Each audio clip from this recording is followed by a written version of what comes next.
actually it's quite easy. If you read even this part, you'll understand. Find the common parts of word with similar meaning. This is the steps in morphological analysis. And morphology analysis गर्दाखेरिमा एउटा chunk, a small piece of refer to the same meaning. एउटै meaning हुने refer हुने चाहिँ पर्टहरुलाई हामीले छुट्याउने. That's the step in morphological analysis. Of the morphological analysis, once we discovered the morpheme, so यहाँ एउटा example दिएको छ लुमा साबका यो जस्तो हामी you find the complex words ताउ तालोसा तालोइसा यस्तो खालको हामीले चाहिँ complex words लाई पाएपछि you must be able to identify which part is the minimal meaningful unit. From the very example, you can easily say that talo is the minimal part.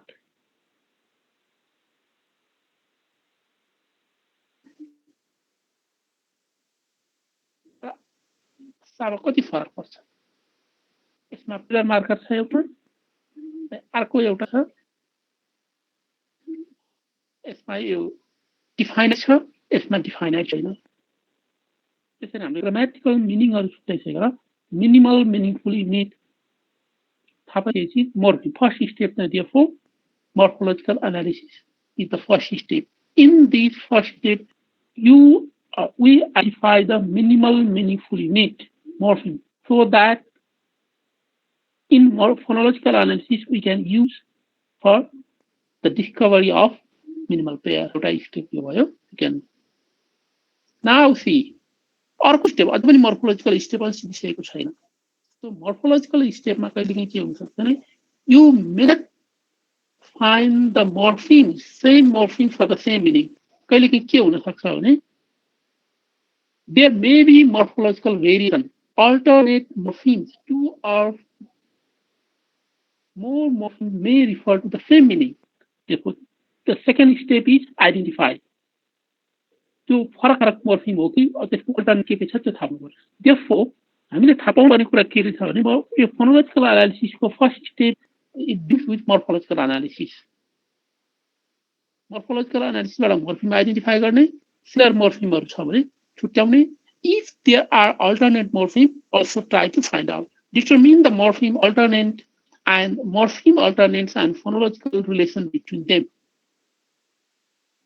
दुईटा morpheme हामीले चाहिँ त्यसका चाहिँ morphological alternate भनेको कस्तो हो?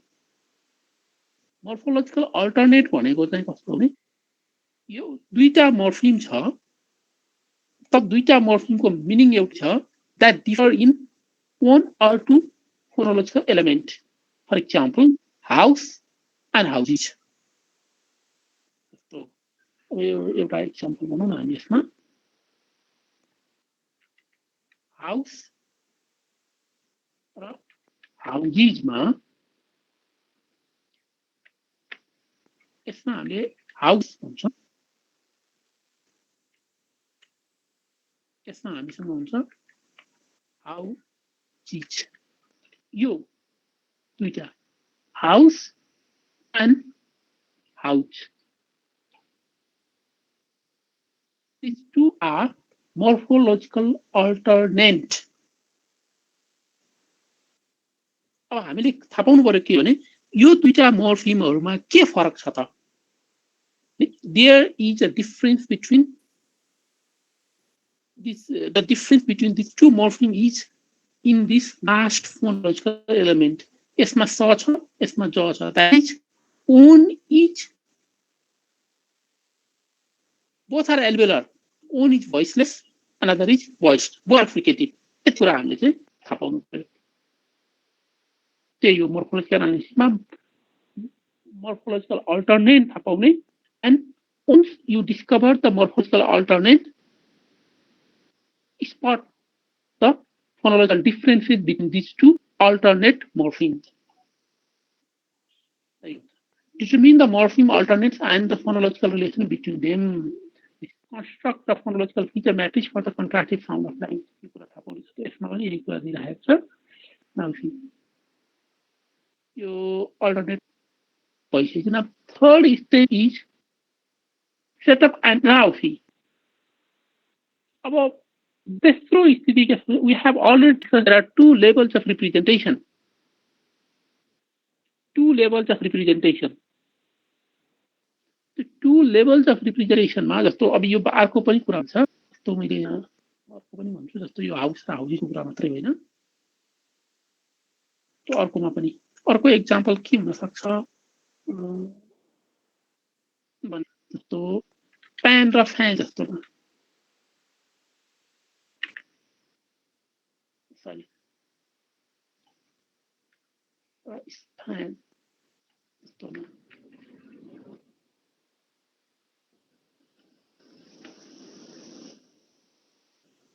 यस्तो पनि छ भने हामीले यी कुराहरू पनि इन्फर्मेसन ड्र गर्नुपर्छ जस्तो यो फ्यान स्प्यान के थाहा पाउनु पर्यो भने कुनै साउन्ड कुन ठाउँमा कुन रूपमा आउँछ र कुन ठाउँमा कुन रूपमा आउँछ भन्ने पनि हामीले फाइन्ड आउट गर्नु पर्यो that is first step is you collect data in terms of phonetic transcription हामीले अगाडि पनि भनिसकेका छौँ यो कुरा देखि collection of data in phonetic transcription गरेपछि नेक्स्ट इज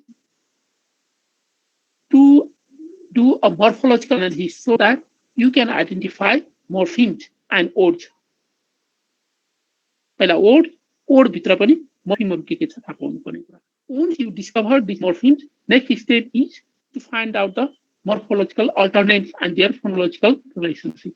पहिला तिनीहरुको चाहिँ morphological alternate पनि हेर्नु पर्यो र phonological relation पनि which segments differ in terms of articulation. तिनीहरुको फिचर म्याट्रिक्स फिचरको आधारमा डिस्क्राइब गर्नु पर्यो जसरी हामीले चाहिँ यसमा स भन्यो भने यो चाहिँ माइनस भोइस भयो यो प्लस भोइस भयो जस्तो यसमा हुने चाहिँ अल्टरनेट साउन्डको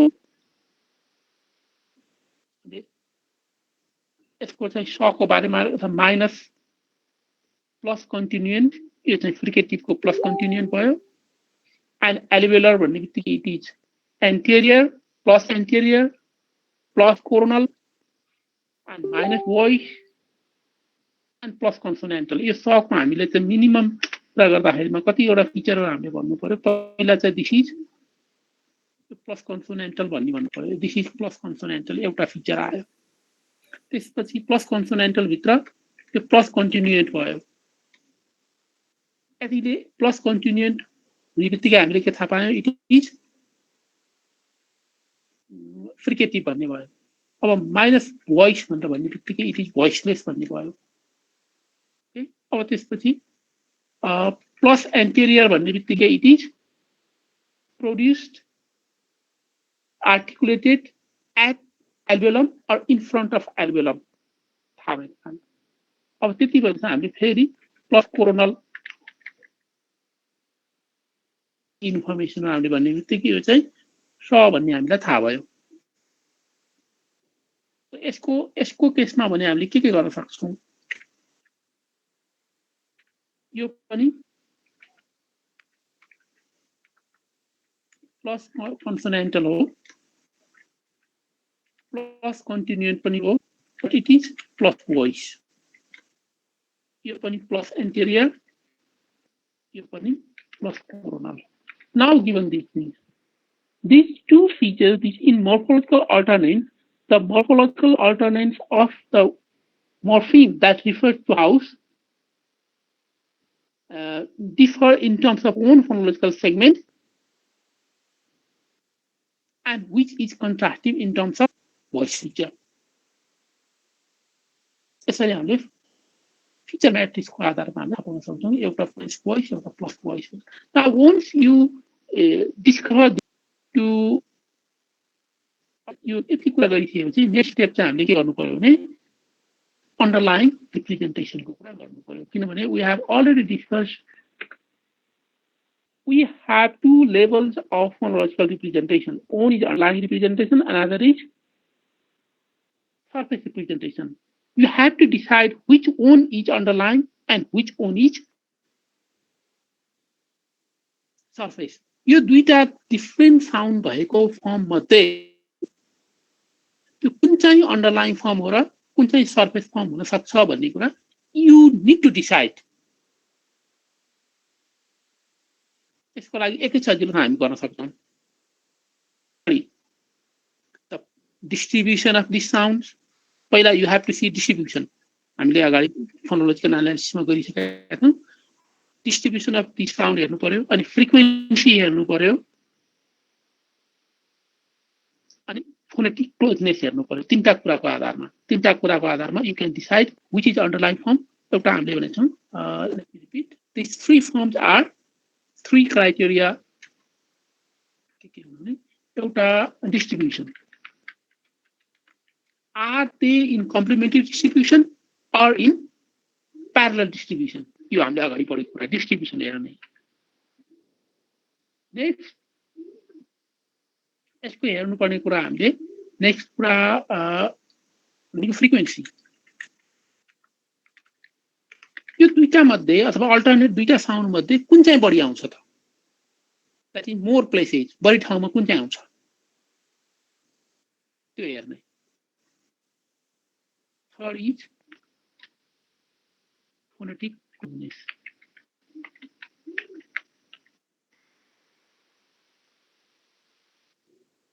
Distribution मात्र if two sounds are found in parallel distribution, that's fine. They are two phonological segments. I'm saying this भन्न सकिहाल्छौँ. Next त्यसको frequency हेर्ने. If they are not found in parallel distribution, are they in complementary distribution or not? Complementary distribution मा छ भने बढी ठाउँमा कुन चाहिँ साउन्ड आउँछ, कम ठाउँमा कुन चाहिँ साउन्ड आउँछ. And next step is, are they phonetically very close or phonetically very different? If तीनटा कुरा हामीले observe गर्ने कुरा हो. On the basis of these things, you can decide this sound must be the underlying form. यो sound को केसमा. अब morphological केसमा हामीले कुरा गर्ने हो भनेदेखि जस्तो हाउस हाउजिजमा ज चाहिँ underlying हो कि अन्डरलाइन हो भने कसरी थाहा पाउने? यो मोर्फोलोजिकल अल्टरनेसनको कुरामा फेरि the house is the basic form or house is the basic form भनेर कुन चाहिँ डिसाइड गर्ने मोर्फोलोजिकल अल्टरनेटको कुरामा. यसमा पनि हामीले फ्रिक्वेन्सी हेर्ने र प्लजिबिलिटी हेर्ने. फर एक्जाम्पल स इज फाउन्ड वेयर. यस्तो प्लुरल मार्कर पछाडि आउँदा इज को कारणले गर्दा यो प्लुरल मार्कर यो ज को कारणले गर्दा यो स भएको हो भने यो इन्टरवोकाली कुन कन्डिसनमा यो आउँछ? यो हाउस र हाउस मध्ये कुन चाहिँ अन्डरलाइन फर्म हुने हो, कुन चाहिँ बेसिक फर्म हुने हो त्यो थाहा पाउने अरू तरिकाहरू पनि छन्. जस्तो त अब उसमा चाहिँ हामीले लेट्स से प्लुरल मार्करकै कुरा गरौँ. प्लुरल मार्करमा इङ्ग्लिसमा स र ज छ. स र ज मध्ये विच इज अन्डरलाइन फर्म भनेर कसरी चिन्ने? फ्रिक्वेन्सी हेर्ने र कुन ठाउँमा ज हुन्छ र कुन ठाउँमा जबाट स हुन्छ कि सबाट ज हुन्छ. We have already discuss this thing. त्यसको लागि फ्रिक्वेन्सी हेर्ने र प्लजिबिलिटी पनि हेर्ने. प्लजिबिलिटीमा लाई चाहिँ नेचुरल भन्ने कि जबाट सलाई नेचुरल भन्ने त्यो एउटा हेर्ने. तो अर्को एउटा स्ट्यान्डर्ड टेस्ट एउटा के हो भने which sound is found in intervocalic condition. दुईटा भावेलको बीचमा कुन साउन्ड आइराखेको छ त्यसलाई चाहिँ हामी मोर नेचुरल भन्छौँ. कन्सोनेन्टको केसमा हामीले डिसाइड गर्नु पर्दाखेरिमा which of the two alternate consonants can occupy intervocalic position. Intervocalic position मा आउने साउन्डलाई हामी मोर नेचुरल भन्छौँ because दुईटा vowels are produced without any obstruction in the oral tract. कतै पनि अवरोध नभइकन सजिलोसँग भावल उच्चारण हुने भएको हुनाले हामी त्यो दुईटा भावेलको बीचको साउन्डलाई चाहिँ हामी बेसिक मान्न सक्छौँ. These are some parameters of taste, and on the basis of these parameters you establish underlying form. Frequency, distribution, phonetic closeness, and intervocalic position. These are different things on the basis of which the criteria on the basis of which you can decide which one of these is underlying and which is the superficial. As underlying भनेको चाहिँ हामीले basic foundation नलेजको abstract नलेजको रिप्रेजेन्टेसनको रूपमा बुझ्ने, surface भनेको रूपमा बुझ्ने। Native स्पिकरले भित्र नलेजमा abstract रूपमा जे रिप्रेजेन्टेसन हुन्छ त्यो कुरा बुझिरहेको हुन्छ, सर्फेसमा त जेसुकै भेरिएसन पनि हुन सक्छ।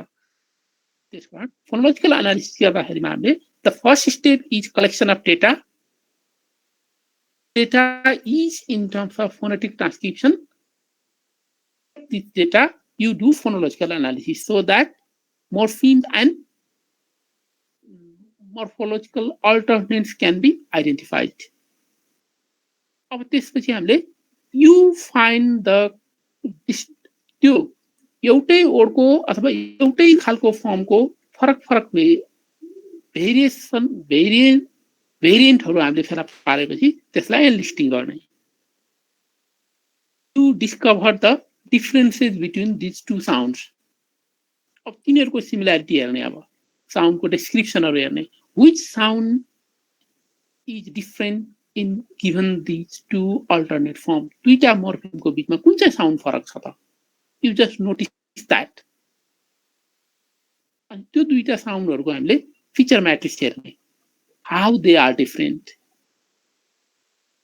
and then establish the underlying form. Third step is therefore set up an underlying representation for each morpheme and give the phonological rules necessary to account component. यो चाहिँ यही भनिरहेको छ, each morpheme should have just one unique underlying representation. यो कुराहरुको चाहिँ you get this example here. And next is जो हामी अलि पढ्छौं यो order the rule. एउटा underlying representation बाट surface representation सम्म आइपुग्नको लागि you may have a number of rules.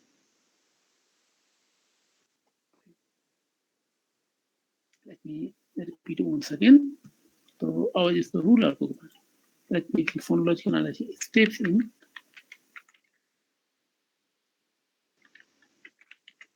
The first one, collection of data. Collection of data in terms of phonetic transcription. Second step is morphological analysis.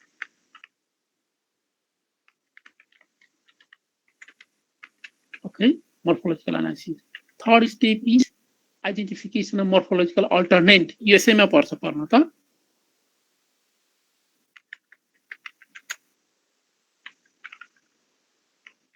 Identify the morphological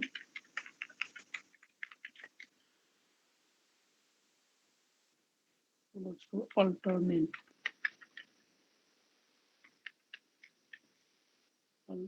Okay. Identify the morphological alternates and the feature. Okay, next step is give the feature specification of the sound that differ between the morphemes. Feature description of sounds that differ in these morphological. दुईटा morphological alternate जुन हामीसँग छ त्यसमा कुन चाहिँ sound को different हो, which sound, in terms of which sound these two morphemes are different. भन्ने कुरा त्यो sound को चाहिँ हामीले feature description दिनु पर्यो. Feature description दिइसकेपछि next step is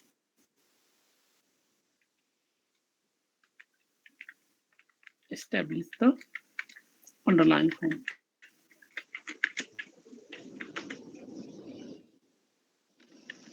And surface form. यो दुईटा sound मध्ये as a given phonological alternates मध्ये त्यो दुईटा साउन्ड चाहिँ अथवा दुईटा भेरिएसन चाहिँ कसरी रियलाइज हुन्छ गर्नु पर्यो you propose this is a kind of theoretical proposal this is a kind of theoretical claim यो दुईटा सर्फेस फर्म रियलाइज हुनको लागि त्यसको अन्डरलाइन फर्म यो हुनुपर्छ भन्ने ए र बी हामीले दुईटा सर्फेस फर्म छ भने it may be the A which is in underlying form, it may be the B in underlying form, or sometimes none of these two elements may represent the underlying form. Third element पनि हुन सक्छ C चाहिँ underlying form भएर A र B realize भएको पनि हुन सक्छ. It is up to you to claim depending upon your argument and other evidences. Therefore, यो एउटा crucial point हो यो. To establish or determine the underlying form. Alternate form यो sound को चाहिँ alternate छ है भनेर थाहा पाउने बित्तिकै next step is to propose to claim for the underlying form. Underlying form के हुन सक्छ भन्ने हामीले चिन्ने भयो. A B C तीनटा alternate form भयो सपोज मानौ A, B, C, तीनवटा alternate form हामीसँग आयो भने how these three forms are realized from underlying representation. A आए पनि B आए पनि C आए पनि morpheme फरक हुन्छ but meaning the same हुन्छ अथवा उस्तै हुन्छ हामीले खोजेको भनेदेखि पक्कै पनि त्यसको underlying form same हुनुपर्छ भन्ने argument हो. Then argue and claim that this must be the underlying form. तीनवटा अथवा चारवटा अथवा दुईटा जतिवटा छन्. First, that is determine and establish this is the underlying form and this is the surface form. त्यो given alternate मध्ये कुन चाहिँ हो अथवा अर्कै हो underlying form. हामीले surface form मा दुईटा फर्म देख्यौ. surface मा दुईटा फर्म देख्यौ अथवा तीनटा फर्म देख्यौ लेट अस अस्युम त्यो दुईटा भेरिएसन केबाट चाहिँ डिराइभ भएर आयो त व्हाट इज दैट भन्ने कुराहरु हामीले चाहिँ यहाँ एस्टाब्लिश गर्नु पर्यो. अब ए आयो बी आयो सी पनि भनौं यसको लागि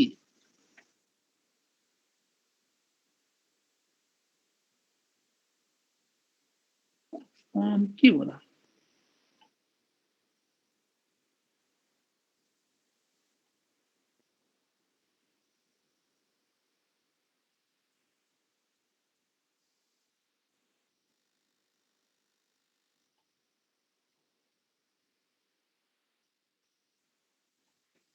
के चीज हुन सक्छ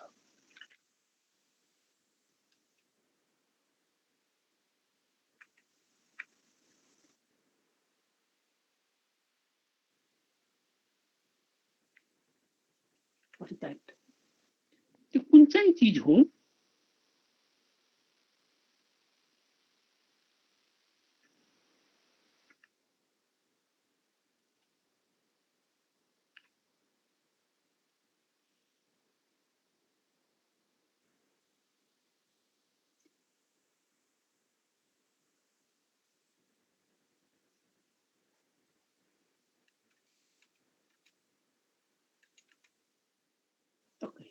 यो कुन चाहिँ चीज होला त अन्डरलाइन फर्ममा जस्तै चाहिँ एबीसी भन्ने तीनटा भेरियस फर्म निकाल्छ भनेर you should establish this.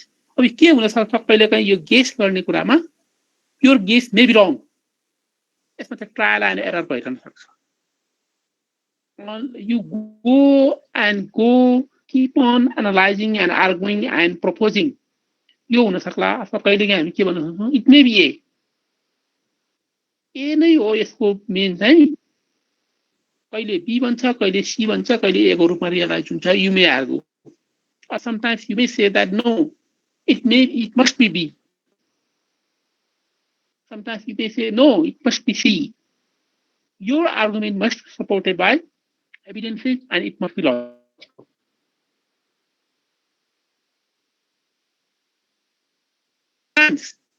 None of these surface forms can be underlying form. Underlying form अर्कै तत्त्व हुन पनि सक्छ, अर्कै element हुन पनि सक्छ, depending upon the context.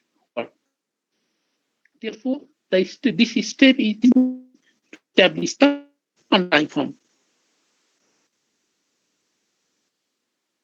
अब underlying form राखेर मात्रै identify भएर मात्रै हुँदैन.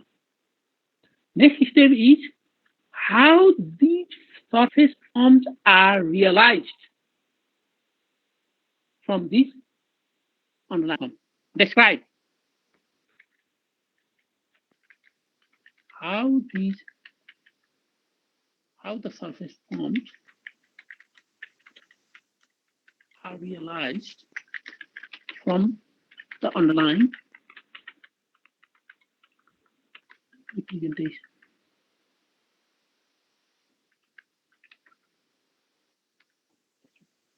How the surface form? Your underlying form, once you propose this underlying form, योबाट ए अथवा यो इलिमेन्ट कसरी बन्छ, यो इलिमेन्ट कसरी बन्छ, यो इलिमेन्ट कसरी बन्छ भन्ने कुरा describe.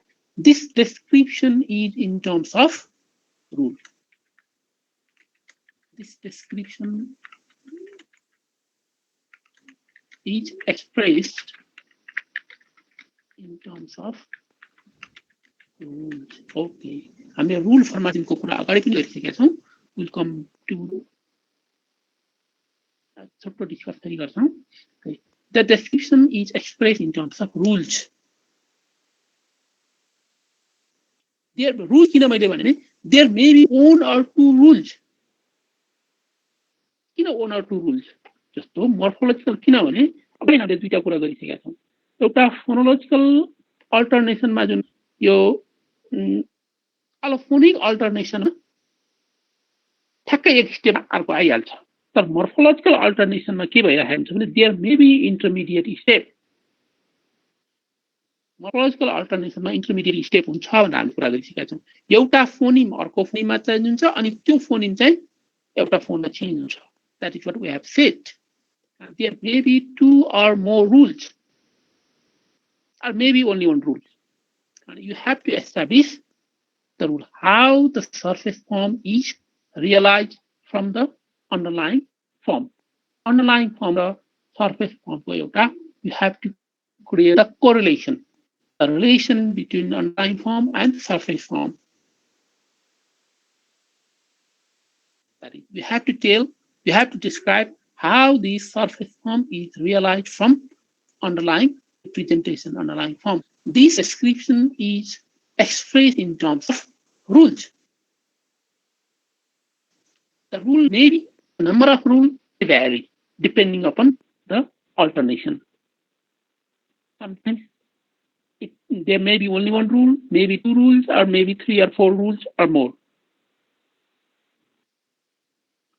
Therefore, you have to describe your rule bata, rule bata, no underlying abstract representation, say surface form on because we have settled and we have argued that the phonological representation has two levels. Two level one is underlying representation, which is the abstract representation encoded as your phonological knowledge. There are phonological knowledge encode that is the phonemic representation, that is the abstract representation, and what you realize, what you express is phonetic realization. There may be variation between the surface representation and abstract representation. Surface representation details and the contrast between some surface forms may not be functional in some languages. Language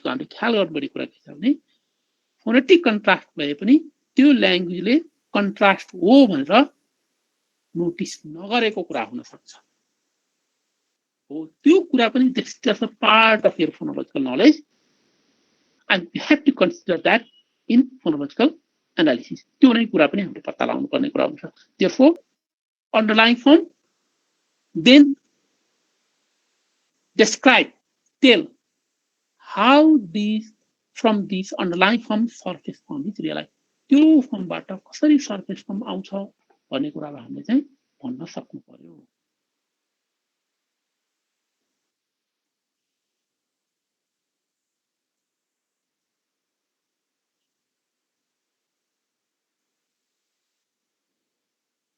कुन प्रकारले आउँछ यसबाट चाहिँ कसरी आउँछ should tell that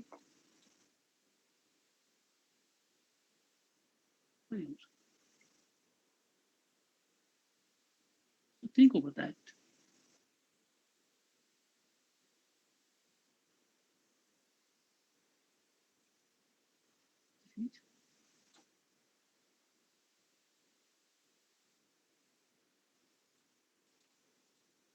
कसरी आउँछ you have to tell this thing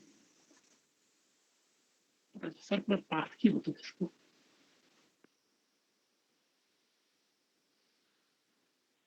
यो भन्न सक्नु पर्यो कुन बाटोबाट त्यो आउँछ त्यो बाटो के हो the rule you apply the rules to underlying form and surface form is realized हाम्रो त्यो रुल नै फाइन्ड आउट पर्छ अब रुल फर्मालिजमको कुरा गर्छौँ अब नेक्स्ट स्टेप के हो भने हामीले रुलहरू भयो ल once you discover यो रुलबाट हो भने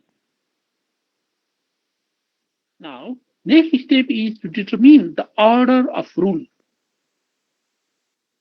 order of rule किन if there are two rules which rule should be applied first how to decide the rule ordering is also very important thing therefore next step is determine the order of rule application यो कुरा हामी गर्छौं rule application को केही प्रोसेसहरु छन् determine the rule application how to decide how these rules are applied if there is only one rule that's fine you can apply that rule and that works that doesn't matter but if there are two rules rule A and B let us suppose there is a rule A and rule B given these two rules which rule is to be applied first के हुन्छ यसमा भने कहिलेकाहीँ के हुन्छ त्यसै यो हामी लेक्सिकल फोनोलोजीमा हामी यसलाई हाइलाइट गर्छौं यो इस्युलाई लेक्सिकल फोनोलोजीमा हामी हाइलाइट गर्छौं रुल दुईटा रुल एप्लाई हुन्छ भन्ने बित्तिकै के हुने भने एउटा रुलले यो चाहिँ फर्स्ट स्टेप इनिशियल स्टेप भयो हामी सिन्ट्याक्समा गरेको जस्तै हो सुरुमा चाहिँ यो इनिशियल स्टेप भयो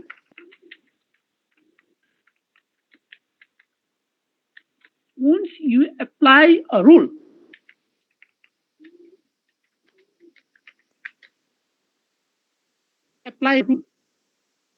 then you will get a new form an intermediate form आउँछ यसमा rule apply गर्ने बित्तिकै त सर्ट फर्म त अनलाइन फर्म त चेन्ज भयो नि a new form is derived intermediate भनौं अथवा new form भनौं let's say new form is derived अब त्यसमा you apply another rule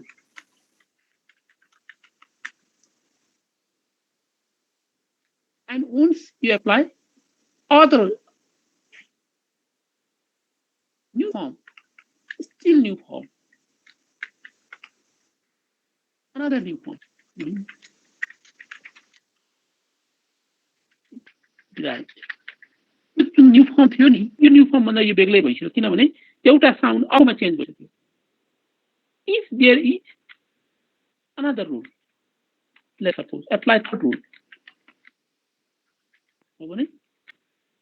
the form derived is still new अच्छा अर्को फर्म बन्यो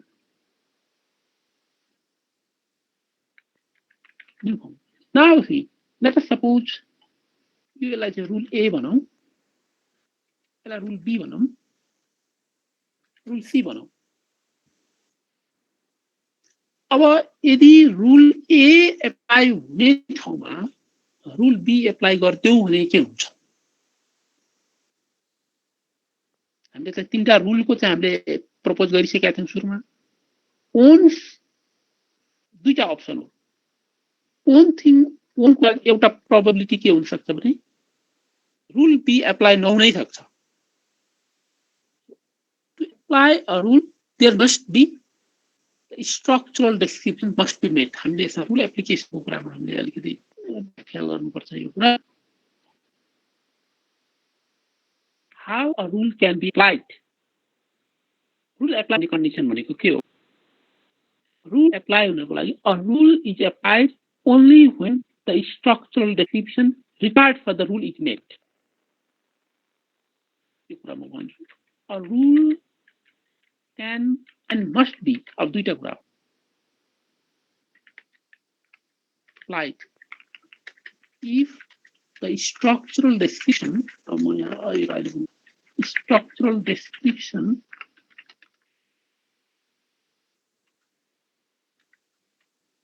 required for a rule is met एउटा rule apply हुन कस्तो कन्डिसन चाहिन्छ यो स्ट्रक्चरल डेस्क्रिप्सन भनेको कस्तो हो भने त्यसको प्रिसिडिङ इन्भाइरोमेन्ट कस्तो सक्सिडिङ इन्भाइरोमेन्ट कस्तो र कुन सेगमेन्ट चेन्ज के भन्ने हो टार्गेट पनि त्यही हुनु पर्यो एउटा रुलले के भन्छ रुलको कुरा गर्दाखेरि हामी के भन्छौँ भने रुल इज एप्लाइड रुलको डेस्क्रिप्सन कस्तो हुन्छ A changes into B in the context of the FY यस्तो खालको रुल भयो उदाहरणको लागि let me explain this thing यस्तो खालको हामीसँग रुल हुन सक्छ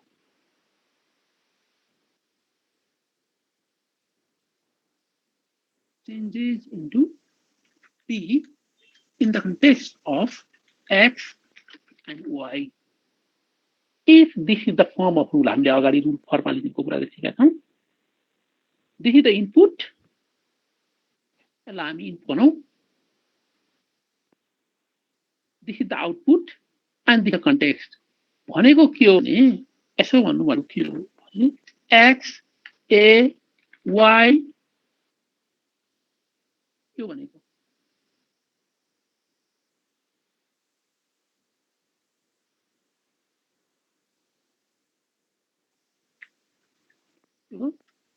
x dy मा चेन्ज छ भनेको हो यो रुलको मिनिङ चाहिँ के हो भने a changes into b in the context of x and y भनेको the string xay changes into xby भनेको हो ओके यसमा केही प्रब्लम छ भने यो नै अलिकति मैले एक्सट्र्याक्ट होला सक्छ Are you following me or rule application भनेको कस्तो हो भन्ने कुरा म एक्सप्लेन गर्न खोज्छु if you have some problem if you have not understood just raise question so that I can clarify now okay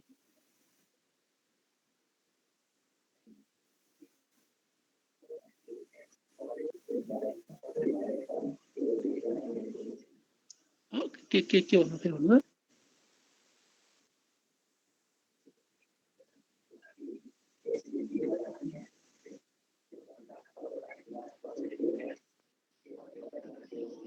okay म त्यही गएको थिएँ मलाई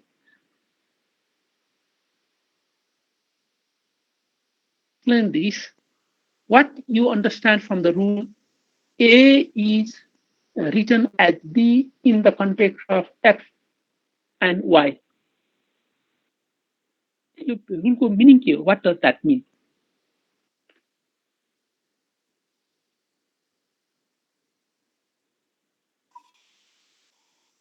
You have a string. You have a string.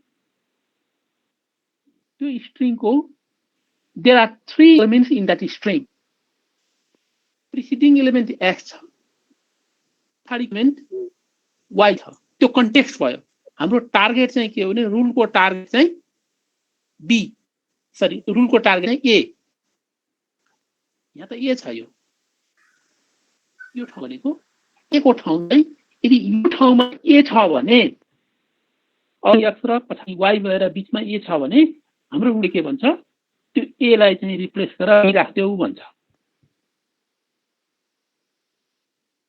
भनेको यही हो यो रुललाई नै मैले यसरी भने यही रुल हो रुलको application XAY changes to XY हो Following? Sir, rule A turn into rule B and in the environment of No. Rule A turn. L and A. A sorry, changes into B. A changes into B in the environment of in between खालको environment भयो नि sir. Actually, yes. हो. Just अगाडि x छ, पछाडि y छ, बीचमा चाहिँ a छ. यस्तो चाहिँ हाम्रो अन्डरलाइन फर्म छ भने यसको सरफेस फर्म चाहिँ यो छ भनेको. यो रुल अनुसार A changes into B and X in between XY भनेको यो रुलको मिनिङ के हो?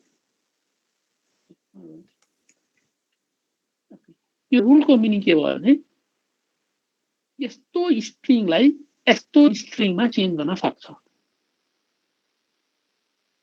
यो रुलको लागि हामीले के अब यो भेरी इम्पोर्टेन्ट थिङ चाहिँ के हो जस्तो एक्स ए जेड ले छ भने यो रुल एप्लाई भएन. If the string is x A Z rule apply भएन किनभने यो रुलले भन्न खोजेको डेस्क्रिप्सन मिट गरेको छैन. यो रुलको लागि एप्ट हुनको लागि जति इन्भाइरोमेन्ट चाहिन्छ त्यो मिट भएन. अगाडि एक्स भयो, त्यो ए टार्गेट इलिमेन्ट बिचमा पनि छ, तर पछाडि वाइ हुनुपर्ने अर्कै इलिमेन्ट भयो भने यसलाई रुल एप्लाई हुन चाहिने इन्भाइरोमेन्ट मिट भएन. मिट नभएको हुनाले यो रुल यसमा एप्लाई भएन. यसले कुरा a rule can and must be applied if the structural description. अब structural description भनेको के हो त? Structural description भनेको त्यो इन्भाइरोमेन्ट र target element jointly consist of structural description. त्यो रुल एप्लाई हुन जुन वातावरण चाहिन्छ भनिएको छ नि त्यो वातावरण चाहिँ ठ्याक्क मिलेको कन्डिसन चाहिँ त्यो स्ट्रक्चरल डेस्क्रिप्सन भएको कन्डिसन हो. That step is called, that position, that state is called structural description. अगाडि यो छ, पछाडि यो छ र त्यो target element, the element target of change is in appropriate position as required by the rule. रुलले जे चाहिन्छ भनेको छ त्यही पोइन्टमा ठ्याक्क मिल्ने चाहिँ छ भने अगाडि इन्भाइरोमेन्ट पछाडिको इन्भाइरोमेन्ट मिलेर त्यो टार्गेट इलिमेन्ट साइडको यो दुईटा जुन जोइन्टली जुन इन्भाइरोमेन्ट क्रिएट गर्छ यो रातो लगाएले यसमा जोइन्टली जुन इन्भाइरोमेन्ट क्रिएट गर्छ त्यो इन्भाइरोमेन्टलाई हामी भन्छौँ structural description. Structural description is the structural representation of structural representation to which the rule is applied. त्यो रुलले के भन्छ भने रुललाई जहिले पनि रुलको जहिले पनि के हुन्छ भने when you describe rule त्यो रुल कस्तो इन्भाइरोमेन्टमा एप्लाई हुने भन्ने कुरा त्यसको चाहिँ त्यसको आफ्नो एउटा रिक्वायरमेन्ट हुन्छ. If that requirement is met, the rule must be applied. If it is obligatory, if it is optional, it can be applied. जुन ठाउँमा त्यस्तो हामीले you might have heard जस्तो चाहिँ यो कोर्ट बसहरुमा जस्तो अदालती जजमेन्टहरुमा हामी के कहिलेकाहीँ कुनै पनि संविधानको धारा आकर्षित हुने कि नहुने यो चाहिँ भनेर हामी चाहिँ क्वेशन गरिरहेको पाउँछौं नि. कुनै धारा एप्लाई हुने कि नहुने त्यो कन्डिसनमा मात्रै एप्लाई हुन्छ. अर्को कन्डिसनै छैन भने this rule can not be, this article can not be applied भने जस्तै हो रुल पनि. Article of a constitution and act is something like a rule. हामीले जे रुल भनिरहेका छौँ रुल एप्लाई हुने कन्टेक्स्ट हो. यस्तो कन्टेक्स्टमा जस्तो लेट मी गिभ एउटा हाम्रो अहिलेको करेन्ट पोलिटिकल क्राइसिसमा भने जस्तो कन्स्टिट्युसनले अहिले हामीलाई के भनेको छ भने 2 वर्षसम्म प्राइम मिनिस्टर चेन्ज गर्न नपाउने भन्ने हाम्रो कन्स्टिट्युसनमा छ. अविश्वासको प्रस्ताव ल्याउन नपाउने जस्तो कसै कुनै 25 अब त अर्को ठाउँमा गएर के छ फेरि संसदको 25% मेम्बरले चाह्यो भने कुनै पनि बेला संविधानको चाहिँ एसेम्ब्ली बोलाउन सक्छ, स्पेशल एसेम्ब्ली बोलाउन सक्छ, त्यो सभा बोलाउन सक्छ, बैठक बोलाउन सक्छ, मिटिङ बोलाउन सक्छ। 25% को स्पेशल अथोरिटी हो त्यो। कन्स्टिट्युसनको चाहिँ यो पार्लियामेन्टको मिटिङ कल गर्न सक्ने 25% मेम्बरले एप्लिकेसन दियो भने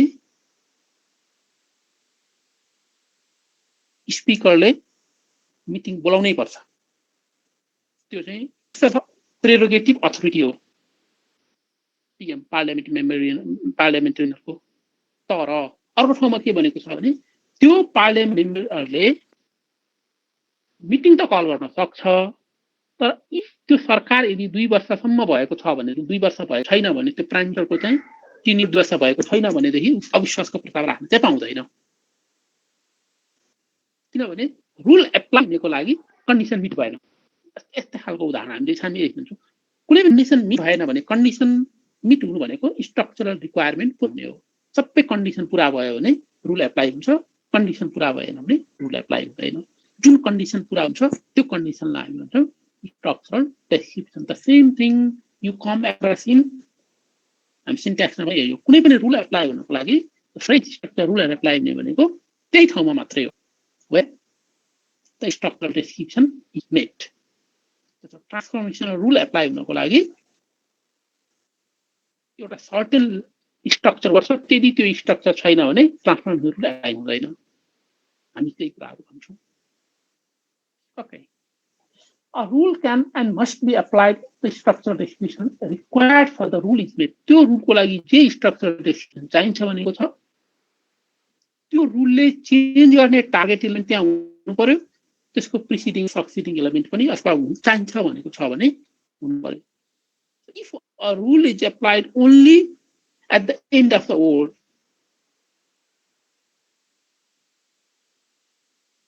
वर्डको एन्डमा मात्रै एप्लाई हुन्छ भनेको छ भने यो इन्टरभोकालिक पोजिसनमा त्यो रुल एप्लाई भएन।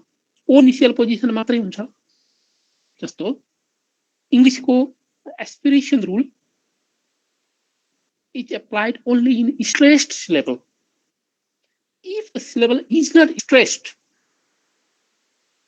aspiration rule is not applied. English मा सबै syllable स्ट्रेस हुँदैन, कुनै स्ट्रेस हुन्छ कुनै हुँदैन। अब स्ट्रेस लेभलमा मात्रै स्टप voiceless stop aspirated हुन्छ। If the syllable is not stressed, in spite of voices stopping there, it does not get aspirated. Aspirated चाहिँ हुँदैन। यो कुरा हामीले नोटिस गर्नु पर्यो। ओके, यो structure condition now see a rule initial step another rule new form okay determine the order of rule application. अब यहाँ अर्को कुरा ख्याल गर्नु पर्ने now what I was going to tell is अब दुईटा कहिलेकाहीँ कुनै रुल के हुन्छ भने जस्तो हाम्रो कुनै एउटा रुलले यो रुल XAZ सपोज रुल ए चाहिँ यो कन्डिसनमा एप्लाई हुन्छ, तर हामीसँग स्ट्रिङ चाहिँ XJZ छ। अब रुल बी ले मानौ सपोज अर्को एउटा रुल बी अर्कै रुल छ, रुलले चाहिँ एप्लाई गरेर XAY दियो एउटा रुलले। suppose that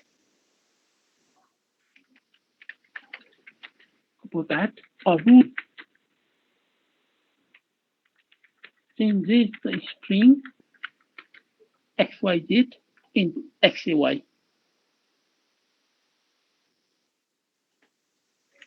Okay, suppose भर्खर मैले के भनेको थिएँ भने यो रुल हामीसँग this is the rule, this rule A changes into B in the context of X and Y. In between, if A is found in between X and Y, A changes into B and XBY हुन्छ भनेर यो रुलले भन्यो। तर हामीसँगको string चाहिँ के भइदियो suppose भने XAZ भन्ने स्ट्रिङ छ। स्ट्रिङ त्यो XAZ स्ट्रिङ भएको हुनाले यो रुल एप्लाई भएन because structural definition is not met यसलाई चाहिँ हामी भनौँ रुल ए भनौँ यो चाहिँ रुल ए भनौँ सपोज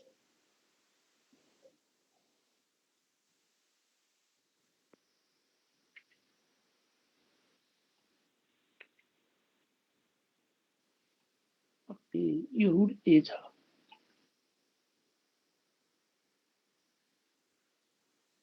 रुल ए छ रुल ए ले यो एक्सएजेडलाई चेन्ज गरेर एक्सएवाई बनाउन सक्दैन एक्सबीजेड बनाउन सक्दैन यस्तो हुन सक्दैन एक्सएजेड एन्ड यो एप्लाई चाहिँ एक्सबीजेड हुन सक्दैन यो त हुनै सक्दैन this is not possible because of this rule okay यो रुलको कारणले हुन सकेन भने अब let's suppose we have another rule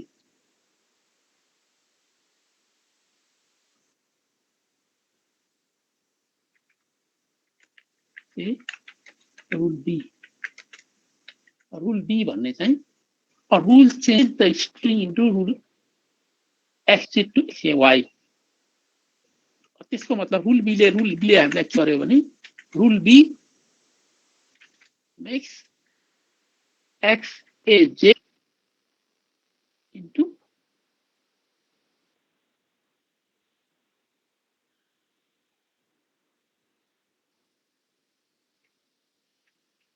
x a y. My question is, can we apply rule A or not to this string?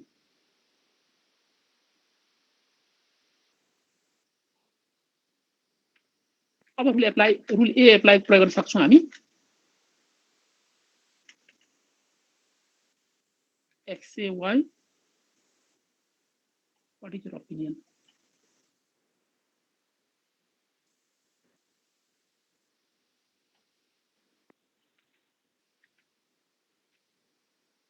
के हुन सक्छ अब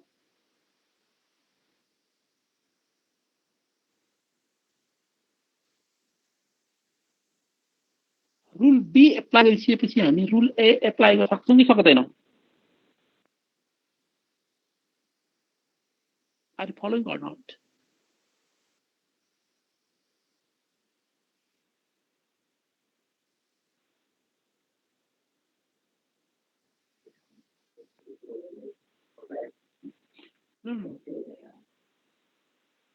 रुल बी ले आउटपुट दियो यो आउटपुट दियो एसएवाई भन्ने आउटपुट दियो हामीसँग चाहिँ एक्सएजेड भन्ने स्ट्रिङ थियो सुरुमा ओके एक्सएजेड भन्ने स्ट्रिङ थियो रुल हामीसँग A changes into B rule B के थियो रुल बी को मैले यहाँ डिस्कस गर्न रुल बी चाहिँ यस्तो हुन सक्छ रुल बी ले चाहिँ त्यो जेडलाई चाहिँ वाइ बनाइदिन सक्छ रुल बी लाई हामी यसरी गरौँ न let me define rule B here rule B चाहिँ rule B changes into z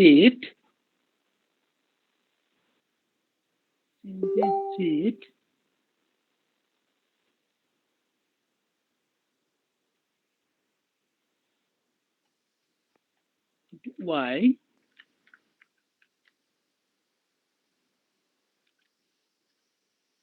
esto that's some rule here यो चाहिँ रुल बी भयो के भनेको रुल बी चाहिँ z changes in y if it is in or final position यो symbol has यसले चाहिँ or final भन्ने जान्छ z y मा चेन्ज हुन्छ यदि z is in or final position यस्तो कन्डिसनको छ भने x a z यस्तो कन्डिसनमा छ भने यो बनाउँछ है भनेर रुल बी ले हामीसँग भन्यो भने रुल बी एप्लाई भएको ठाउँ रुल हामीसँग सुरुको यो हामीसँग सुरुको चाहिँ स्ट्रिङ XAZ छ ओके XAZ छ त्यो XAZ मा रुल A एप्लाई भयो रुल A हुन सक्दैन तर रुल B एप्लाई भयो रुल B त एप्लाई भयो रुल B एप्लाई भइसकेपछि जुन यसको आउटपुट रुल B को यो इनपुट भयो रुल A लागि यो आउटपुट भयो रुल B को आउटपुटमा रुल A एप्लाई हुन सक्छ कि सक्दैन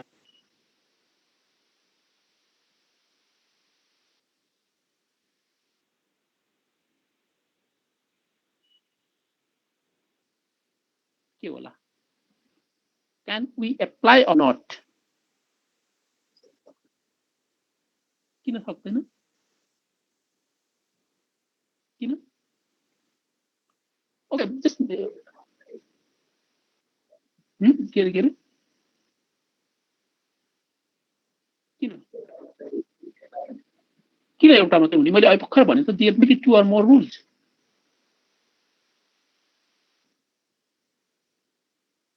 भर्खर मैले भन्नु express in terms of rules भनिरहेको छु there may be 2 or more rules त्यसैको लागि मैले यो यस्तो खालको चाहिँ OAB कर्ली बनाइरहेको छु रुलहरु एप्लाई हुँदै हुँदै एमा पुग्छ एउटा मात्र रुल पनि हुन सक्छ दुईटा रुल पनि हुन सक्छ तीनटा रुल पनि हुन्छ टु रिप्रेजेन्ट दिस थिङ मैले यहाँ दुईटा तीनटा यो चाहिँ यस्तो खालको स्प्रिङ बनाएको कारण यो 2 or more rules are applied can be applied now the question is B को आउटपुट मा रुल A एप्लाई हुन सक्ने कन्डिसन मिट भयो कि भएन that's my question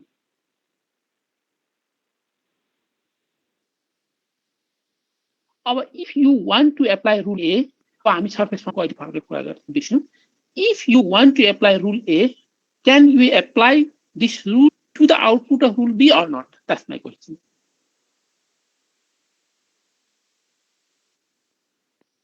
if you want to apply मलाई rule A एप्लाई गर्न मन लाग्यो भने can we apply this rule to the output of rule A as rule B or not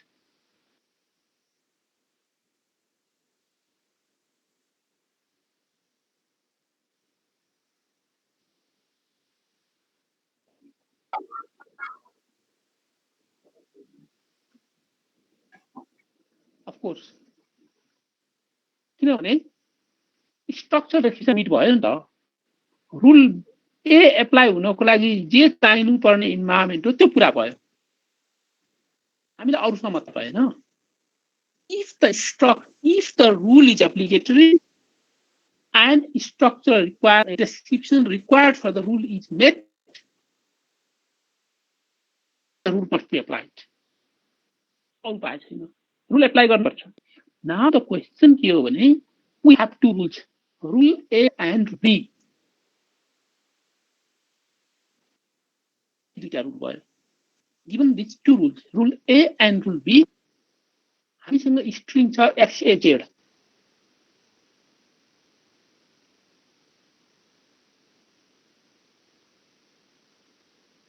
rules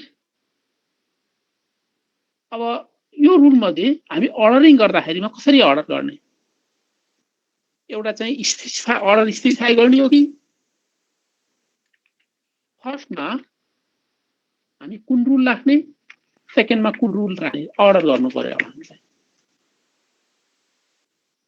first listing गर्नु पर्यो you are expected to list the rules in particular order यो स्थितिमा यो दुईटा रुल मध्ये कुन चाहिँ रुललाई फर्स्टमा राख्नु त अब रुल A लाई कि रुल B लाई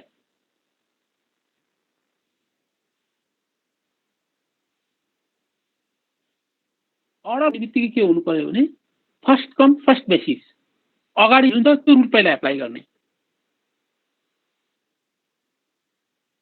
फर्स्ट रुल एप्लाई गरेर अनि आउटपुट आउँदा सेकेन्ड रुल एप्लाई गर्ने to the output of second rule third rule apply गर्ने to the output of third rule fourth rule apply गर्ने that's the way the order the idea of order के हो भने order of rule is you apply the first rule first and apply the second rule to the output of the first rule and apply the third rule to the output of second rule. यसरी हामीले चाहिँ order गर्ने. You cannot apply the first rule after the second rule. You reverse order there. Or मा चाहिँ पछाडी फर्किन पाइदैन.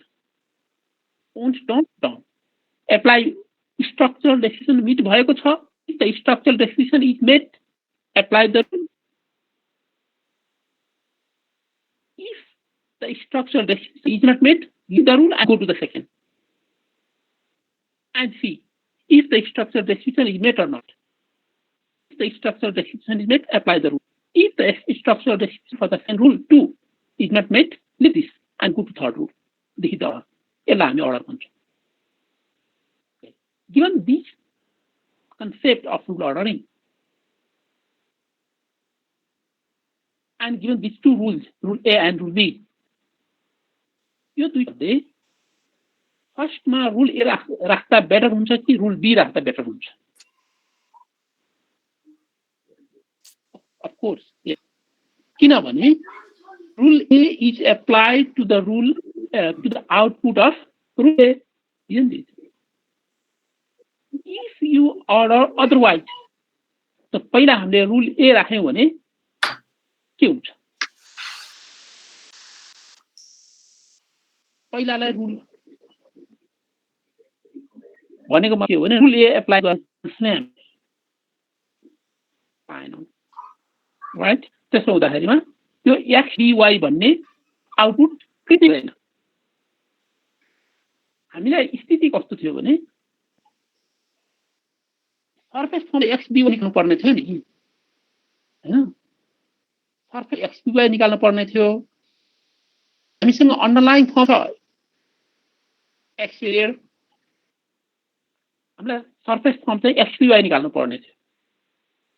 Surface फर्ममा x dy छ. हामीले अन्डरलाइन फर्म एस्टाब्लिश गरेको चाहिँ x z भन्ने अन्डरलाइन फर्म एस्टाब्लिश गर्यौं. दुईटा रुलले प्रपोज गर्यौं. यदि x a z बाट x dy निकाल्नु छ भने you have to apply both of the rules. But if you order otherwise, rule A पहिला राख्ने र rule B पहिला rule B त्यसमा राख्ने बित्तिकै and not apply rule A, order जानु पर्यो. First you meet rule A and try to apply it, but the structural decision is not met. You have to meet and go to rule B. Rule B मा जाँदैमा XAY त बन्यो तर XBY त बन्ने chance नै गएन. You cannot go back to rule 1 or again. त्यो घुमेर जान अहिलेलाई हामी सक्दैनौँ. त्यो सक्ने कन्डिसन हामी पछि डिस्क्राइब गर्छौं. Once you apply a rule, you cannot go back. Once you leave rule, you cannot go back. Apply गरे गर नगरे नगरे नगरे. You cannot go back. Therefore, if you order the rules clearly so that the output of one rule can be the input of another rule, all the rules can be applied in sequential order. So त्यसलाई हामी rule ordering भन्छौं. Next step therefore के हो भने determine the order of rule application. पहिला हामीले surface form र underlying form determine गर्यौं. Once you determine the underlying form and surface form, propose and claim, identify or discover whatever it is. Discover the rules that maps underlying form into surface form. Surface form like underlying बाट कसरी निकाल्ने भन्ने कुरा हामीसँग rule propose गर्नु पर्यो. तर if you have proposed 2 or more rules, next thing you have to be careful of is in ordering of the rules. The rules must be ordered clearly. If you wrongly order the rule in wrong way, the desired output may be determined. may not be achieved, may not be obtained. हामीले जे output निकाल्नु खोजिरहेको त्यो आउँदैन. त्यसकारण rule ordering is also clear. Now next thing is order the rules को कुरा यो भयो. मैले यहाँ डिटेलमा कुरा गरेँ. Now fifth step, test the rule. Next step is test the rule. Test कसरी गरिन्छ? टेस्ट कसरी गर्ने? Now मैले पाँचवटालाई मैले अलि एलाबोरेट गरेर आठवटा बनाइदिएँ.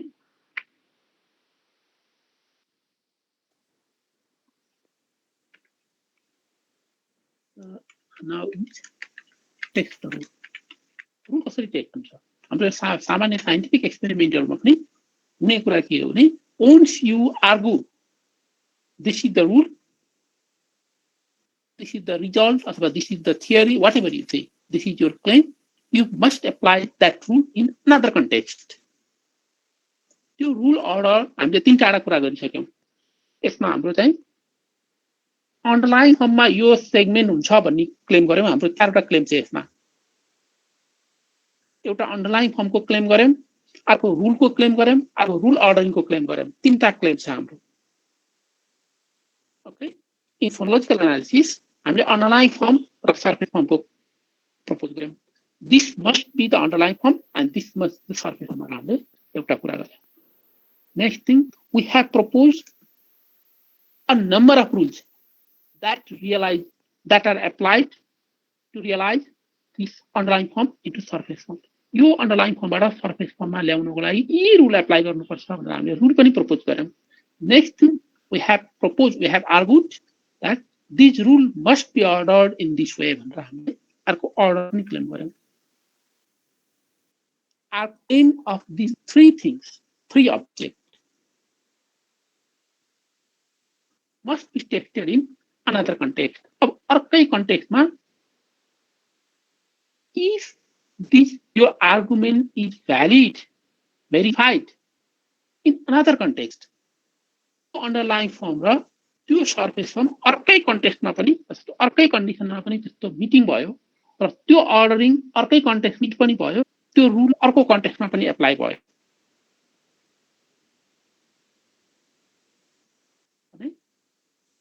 Your discovery is, phonological analysis is valid and plausible. Text the rule is figure out.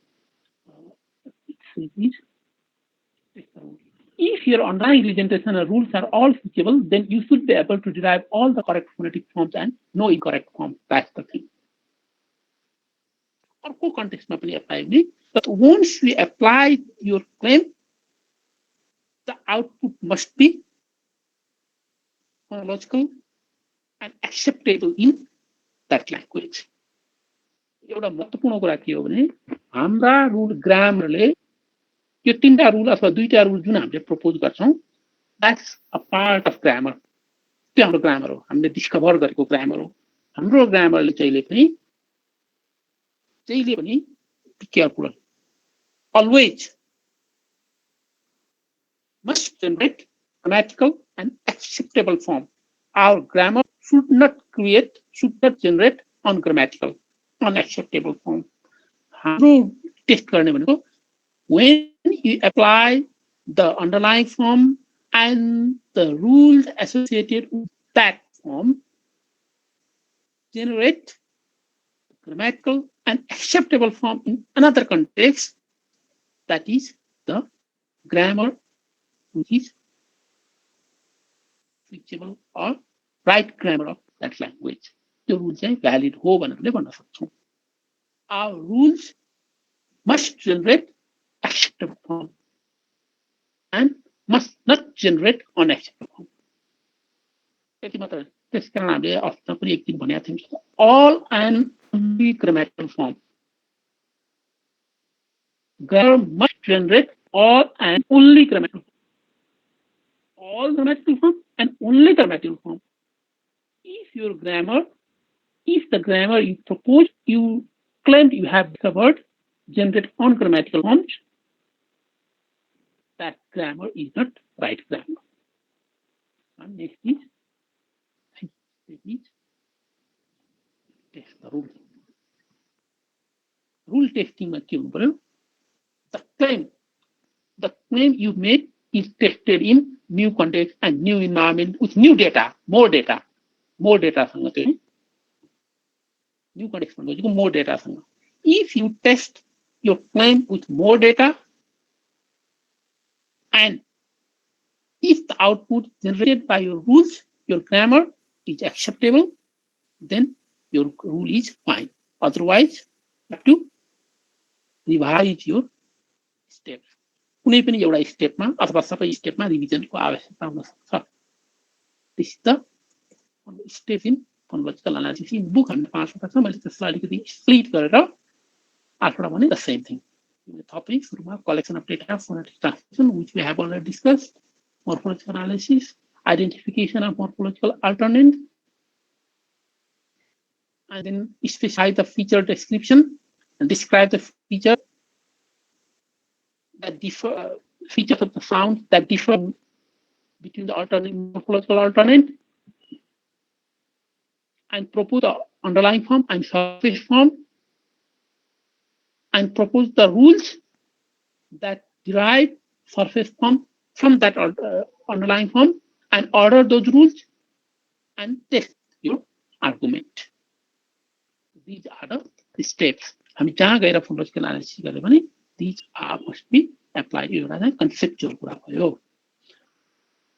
Okay, मैले यो क्रममा चाहिँ रुल अर्डरिङ पनि अलिकति गरेँ. यो रुल अर्डरिङको एडिसनल कुरा चाहिँ हामी भोलि गर्ने. Okay, if have any question you can ask. तपाईहरुले भोलि हामी रुल अर्डरिङको कुरा र रुल अर्डरिङका टाइपहरु गरिसकेपछि हाम्रो चाहिँ अगाडिको सिधै छ. Then we can go back to